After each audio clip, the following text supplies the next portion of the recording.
There is a moment right before the pain becomes unbearable, when you have a choice most people never realize exists.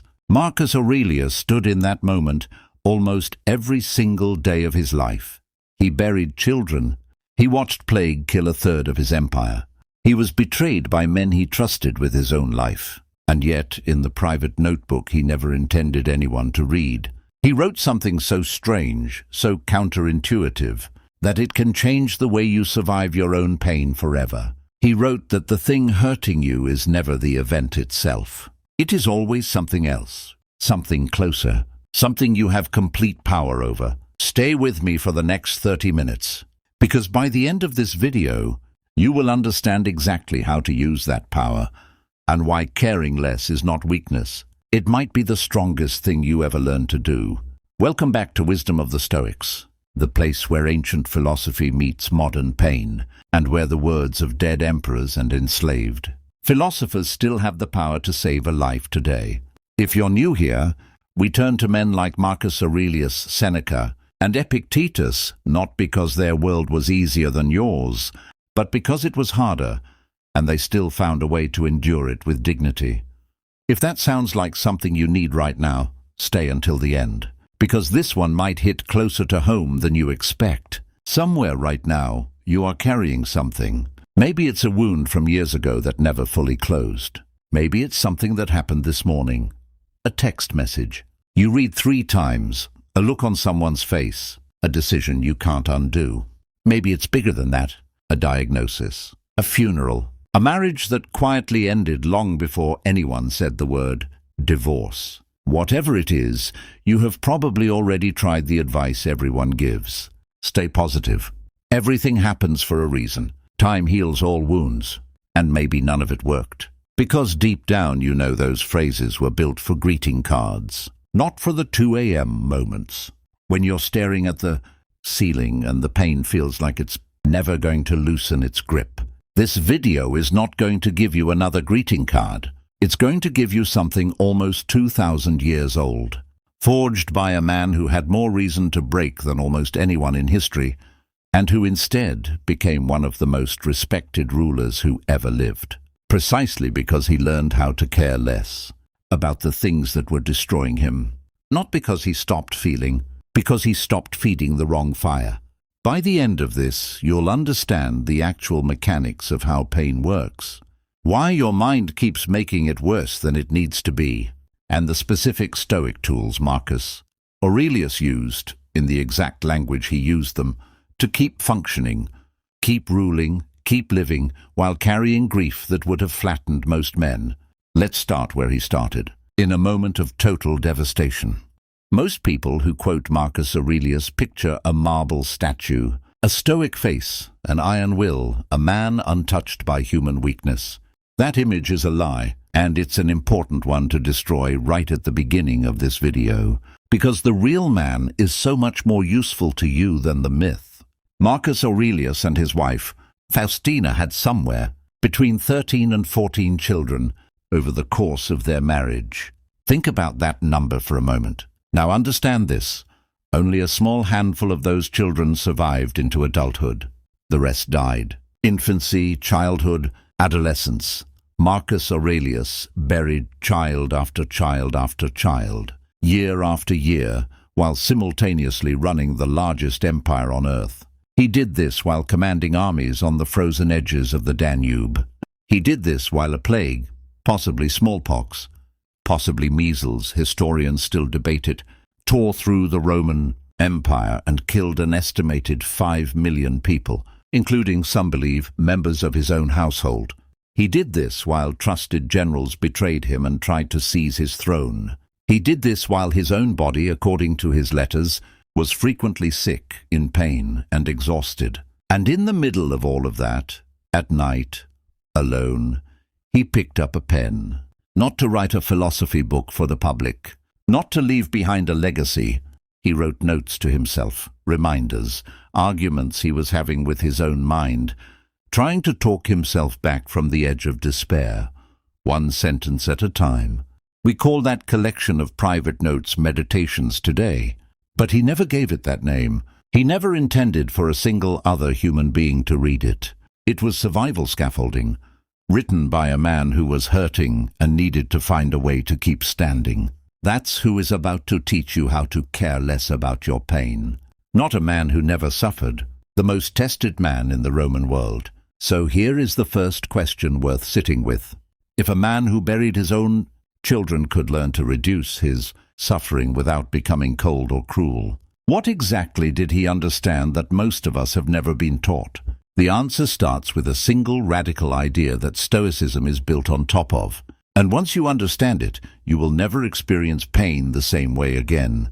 Here is the idea. Read it slowly, because most people hear it once and completely misunderstand it. It is not events that disturb people, but their judgments about events.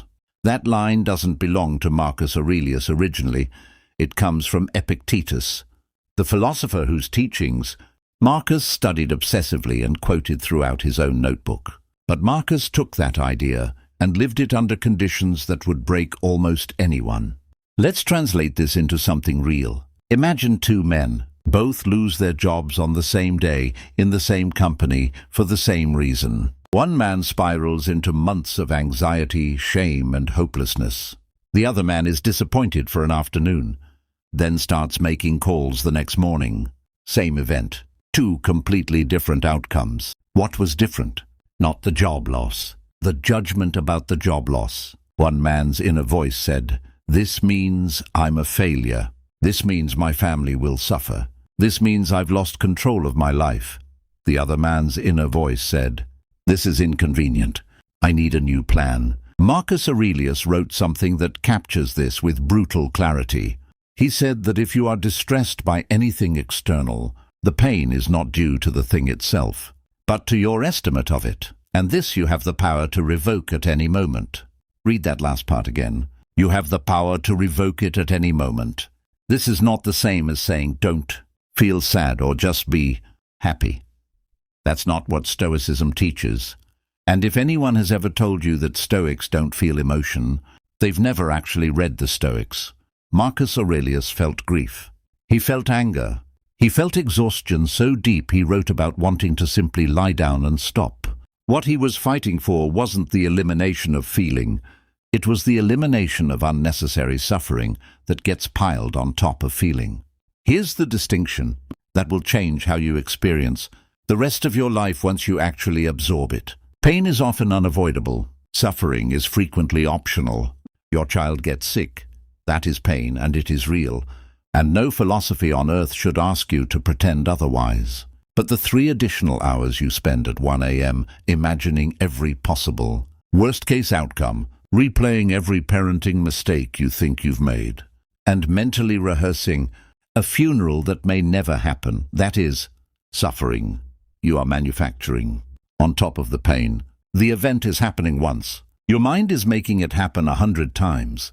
This is what Marcus Aurelius meant when he wrote, and this is one of the most quoted lines from his entire notebook, that you have power over your mind, not outside events. Realize this, and you will find strength. Notice he doesn't say you have power over outside events. He says the opposite. You don't.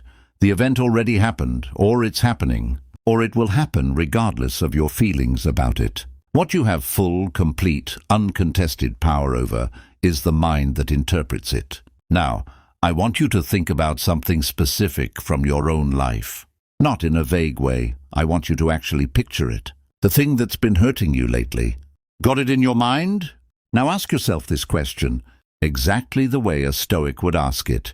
What part of this is the event itself? And what part is the story I've been telling myself about the event? For most people, when they actually sit with that question honestly, the ratio is shocking. The event itself might account for 10% of the pain. The other 90% is interpretation, catastrophizing, personalizing, assuming the worst about the future, assuming the worst about what it says about you. This is not your fault. This is how the human brain is wired. It evolved to imagine threats before they happen. Because for most of human history, the ones who didn't imagine the worst-case scenario got eaten by it. But you are not living on the savannah anymore. You are living in a world where that same threat detection machinery runs wild on things like a passive-aggressive email, a friend who didn't text back, or a mistake you made 4 years ago that nobody else even remembers. Marcus Aurelius understood this 2,000 years before neuroscience gave it a name, and he built an entire mental toolkit to fight back against it. Let's go through that toolkit now, piece by piece, because these aren't abstract ideas. They're tools you can start using today. If Stoicism has one foundational tool, the one everything else is built on, it's this. Some things are within your control. Everything else is not. Epictetus laid this out with total clarity. Your opinions, your desires, your reactions, your effort. These belong to you completely, and nothing on earth can take them away without your consent. Your body, your reputation, other people's opinions of you, the outcome of your job interview.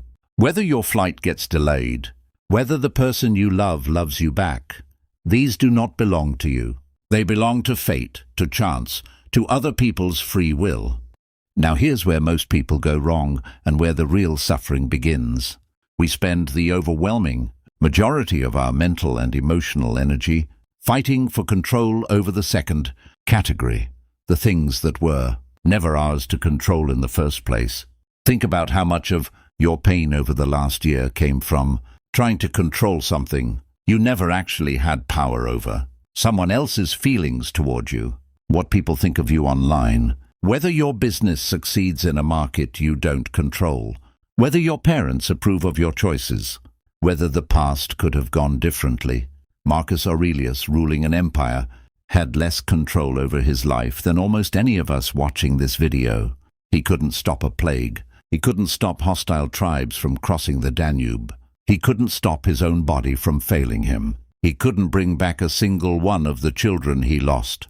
And yet he wrote, with almost unbearable calm, that it is not right to distress ourselves about things which are outside of our control, because they neither know or care about our distress. Read that again. The things causing you pain right now, most of them do not know you exist.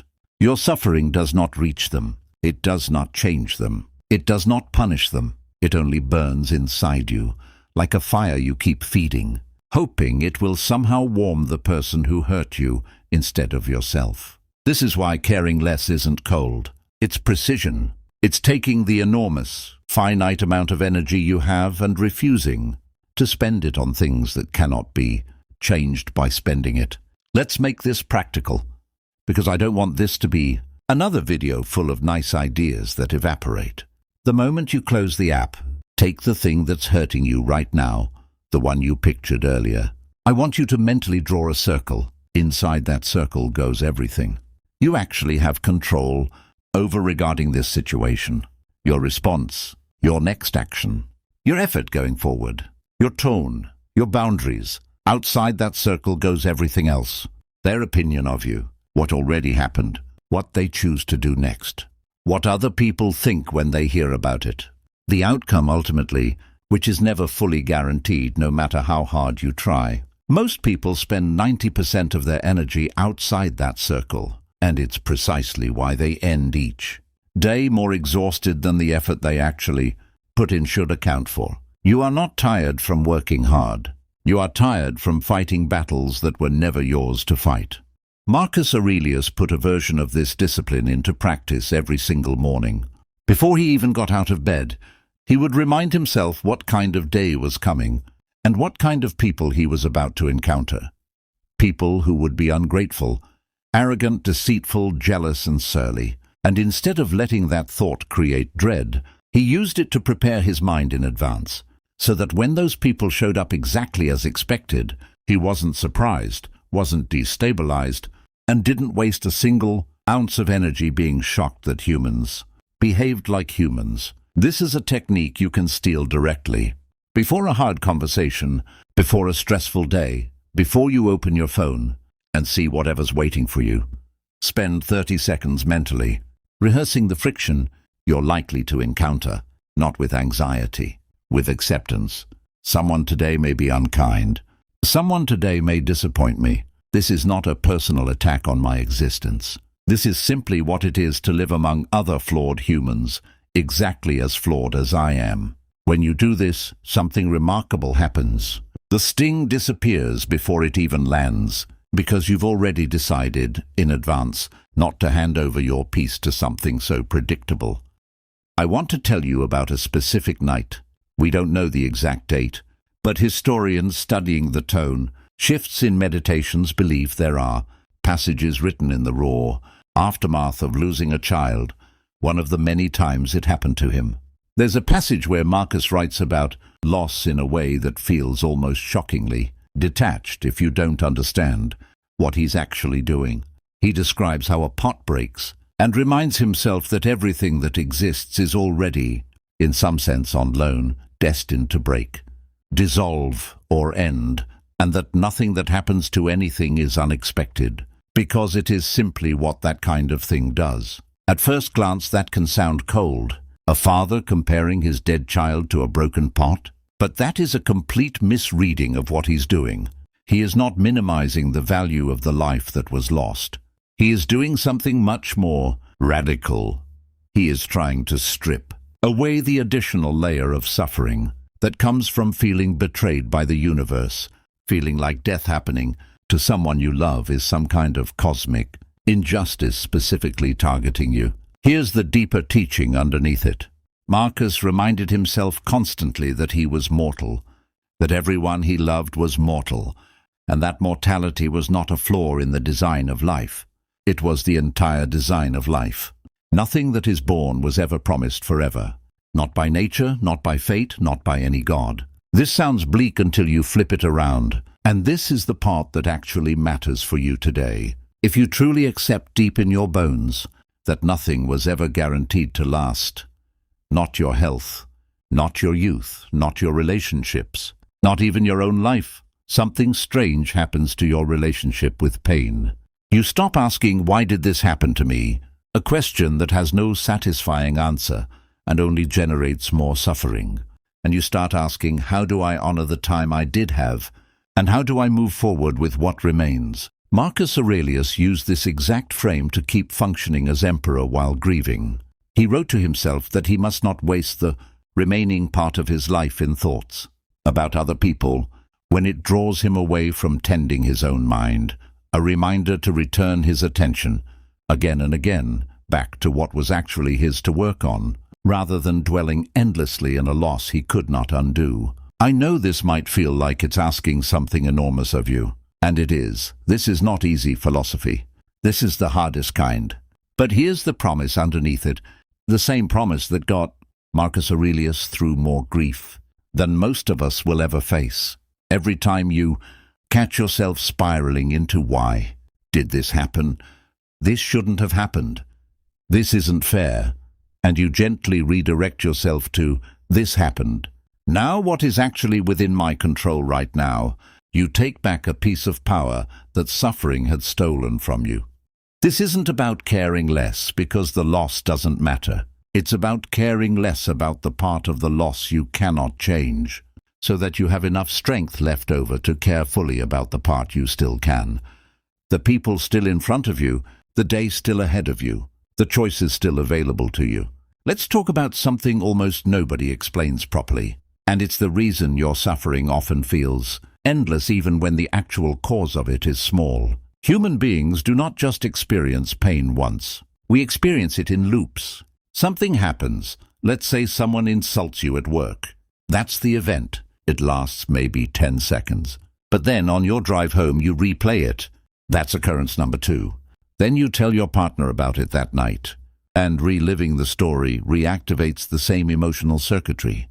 That's occurrence number 3. Then you lie in bed thinking of the perfect comeback you should have said. Occurrence number 4.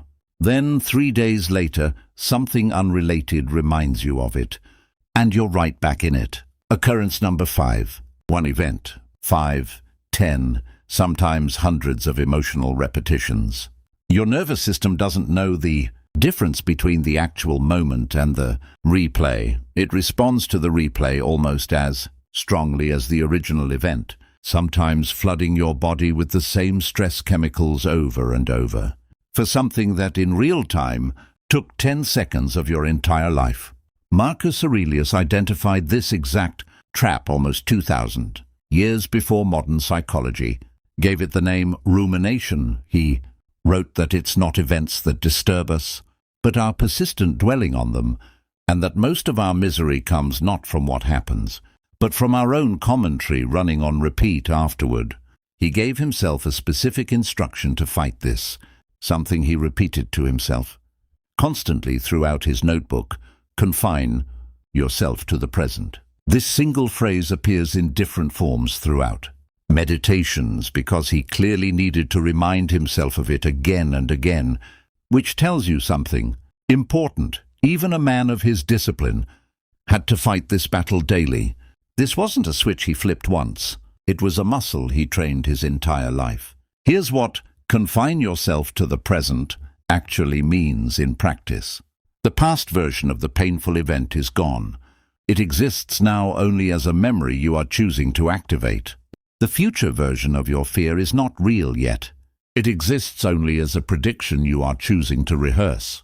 The only thing that is actually verifiably real right now, in this exact second, is whatever is directly in front of you. Try this while watching this video.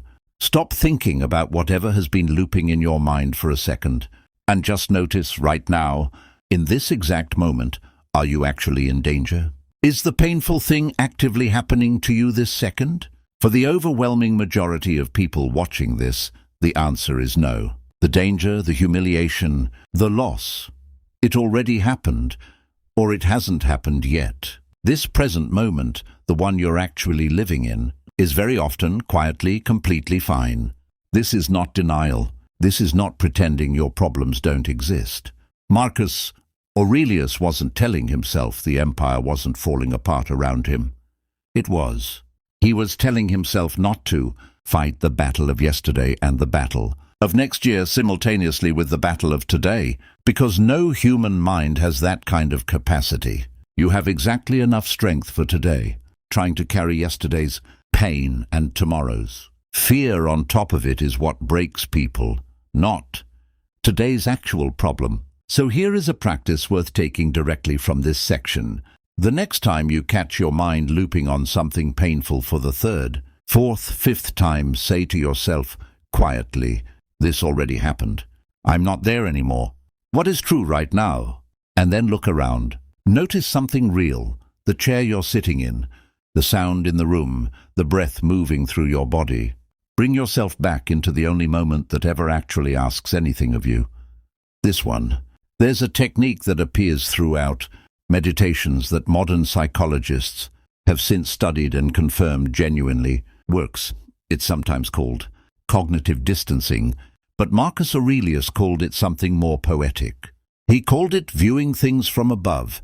He would mentally rise above his own situation, imagining himself looking down at Rome, then at the entire empire, then at the whole earth, then at the vastness of time itself, all of human history, all the empires that rose and fell, all the emperors before him who thought their problems were permanent and important, all now completely forgotten.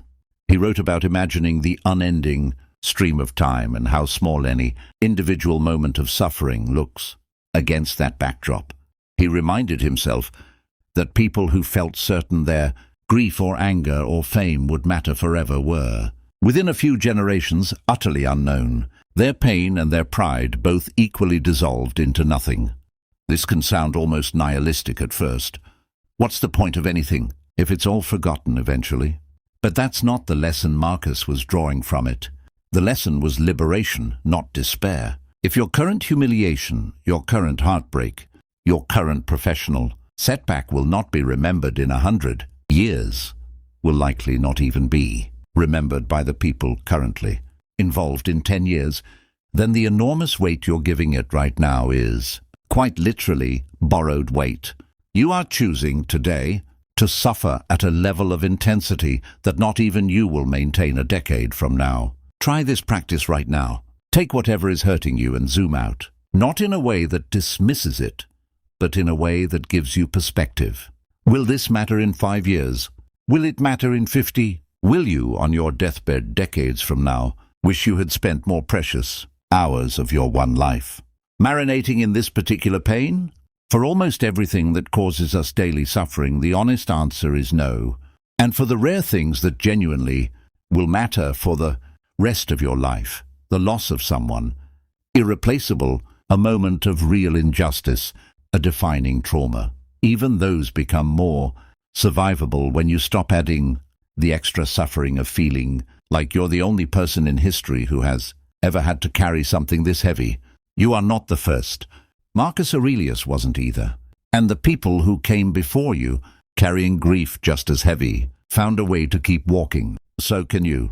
I want to pause here and address something directly, because if we don't, this entire video risks being misunderstood in a dangerous way. Caring less about your pain does not mean becoming numb. It does not mean suppressing your emotions, pretending you're fine when you're not, or building walls so thick that nothing, good or bad, can reach you anymore. That's not Stoicism. That's avoidance wearing a philosophical costume, and it tends to cause far more damage in the long run than it prevents. Marcus Aurelius was not numb. He wept, historians tell us, at the death of one of his tutors, publicly and without shame, even when advisors suggested it was unbecoming of an emperor. He maintained close friendships throughout his life and wrote warmly about the people who shaped him in the opening book of Meditations, a section entirely devoted to gratitude for specific people and specific lessons they taught him. This is not the writing of an emotionally shut down man. This is the writing of someone who felt deeply and had simply learned where to direct that feeling. The distinction the Stoics draw is this. There's a difference between the initial emotional reaction, which is often automatic and outside your control, and what you do with it afterward, which is entirely within your control. Something bad happens, and your body produces a jolt of fear, anger, or grief. That's simply being human, and no philosophy can or should try to eliminate that. What Stoicism actually trains is what happens in the next moment. Do you let that jolt spiral into hours of self-destructive rumination, catastrophic thinking and actions you'll regret? Or do you acknowledge the feeling, let it move through you, and then consciously choose your response? Caring less in the Stoic sense means caring less about the things that were never yours to control, other people's opinions, outcomes you can't influence, a past you cannot rewrite. It means caring more, not less, about the things that actually are yours, your integrity, your effort, how you treat the people still in your life, the kind of person you're becoming through how you handle this. This is why Marcus Aurelius could grieve his children and still govern an empire with justice. He wasn't choosing empire over grief. He had simply learned not to let ungovernable pain destroy his capacity to still do the governable good that was in front of him. Ask yourself honestly, is there pain in your life right now that you've been carrying in a way that's actually stopping you from taking care of the things still within your control? Has grief or anger or heartbreak become an excuse to stop showing up for the parts of your life that are still asking something of you? That's the exact trap the Stoics are warning against. And it's also the exact trap they offer a way out of. Let me tell you about a moment near the end of Marcus Aurelius's life, one that rarely gets talked about. By the time he was in his final years, he had spent nearly 2 decades almost constantly at war on the northern frontier, far from Rome, sleeping in military camps instead of palaces, his body worn down by illness that historians believe may have included something like a stomach ulcer or chronic digestive illness, made worse by the stress and the endless campaigning. He had outlived most of the people he trusted. He had a son, Commodus, who would go on to become one of the most notorious emperors in Roman history. And there's reason to believe Marcus already sensed in his final years that his son might not carry forward the values he had spent his life trying to embody. Think about that for a moment. A man nearing the end of his life, physically breaking down, isolated on a frozen frontier, likely aware that everything he had built might not survive. Him in the hands of his own child. If anyone in history had the right to fall apart, to become bitter, to stop caring about doing good in a world that seemed determined to undo his efforts anyway, it was him. And yet, in what many historians believe were among the final entries he ever wrote, he returned one more time to the same discipline he had practiced his entire life. He reminded himself that a person's true worth is measured by the things they set their heart on, and if you set your heart on things that no one else can take from you, no misfortune, no other person, no failure of your children or your empire, can ever actually touch your worth. He was not writing this from a place of comfort. He was writing it from a frozen military camp, likely already sick with the illness that would eventually kill him, having given his entire life to a role he mostly did not want, to people who would mostly forget him within a generation. And he still chose, one more time, to care less about what he could not control, and more about the only thing that was ever truly his, the quality of his own character in the time he had left. If you are watching this video because you are drowning right now, genuinely drowning, in grief, in fear, in a pain that feels bottomless, I want you to sit with this image. A dying emperor on a frozen frontier, still choosing, one disciplined sentence at a time, to hold on to what was his to hold, and release what was never his to carry. If he could do that under those conditions, the pain you're carrying right now, as heavy as it genuinely is not a life sentence. It is a mountain, and mountains, no matter how steep, are climbed one honest step at a time. Let's bring everything in this video down into something you can actually use, starting today, because philosophy that stays abstract is philosophy that changes nothing. First, when pain hits, name what part of it is actually happening, and what part is your mind's story about it. Say it out loud if you need to. The event is that I lost my job. The story is that I'm worthless, and my future is ruined. Separating those two things instantly reduces their power over you, because you can only fight what you can clearly see. Second, use the dichotomy of control every single day on every single frustration, no matter how small. Traffic, a rude comment, a cancelled plan. Ask every time, is this inside my circle or outside it? If it's outside, practice physically releasing it. Some people find it helpful to literally open their hands, as a small physical reminder that they are choosing to let go of something they were gripping too tightly. Third, confine yourself to the present, especially when your mind starts looping. The past is a memory you're choosing to replay. The future is a prediction you're choosing to rehearse. Come back again and again to what is actually happening in this exact moment, because that is the only moment that ever truly needs your strength. Fourth, use the view from above whenever something feels unbearably large. Zoom out 5 years, 50 years, the scale of human history. Not to dismiss your pain, but to right-size it against a weight it was never actually built to carry alone. Fifth, remember the difference between the wound and the extra suffering you pile on top of it. You cannot always control the first. You almost always have some control over the second. That gap between what happened and what you do next is where your entire life is actually lived.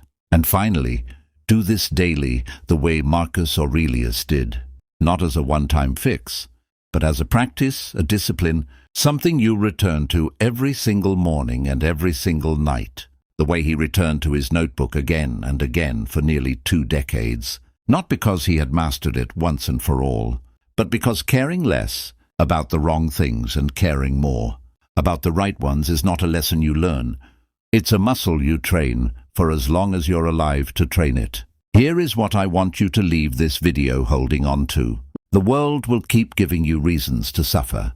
That's not a flaw in the plan. That is simply what it means to be a living, feeling person in a world that does not owe you comfort. People will disappoint you. Bodies will get sick. Time will take things from you that you were not ready to lose. This was true for Marcus Aurelius, ruling the most powerful empire on earth, and it is true for you right now, wherever you're watching this. But here is what was true for him, and is equally true for you. In the middle of all of that loss, there was one thing that never once left his hands: his judgment, his response, his character. The story he chose to tell himself about what was happening to him, and what he decided to do next. That is not nothing. That, according to nearly every page of Meditations, is actually everything. You do not need to care less about your life. You do not need to care less about the people you love, or the goals you're working toward, or the person you're trying to become.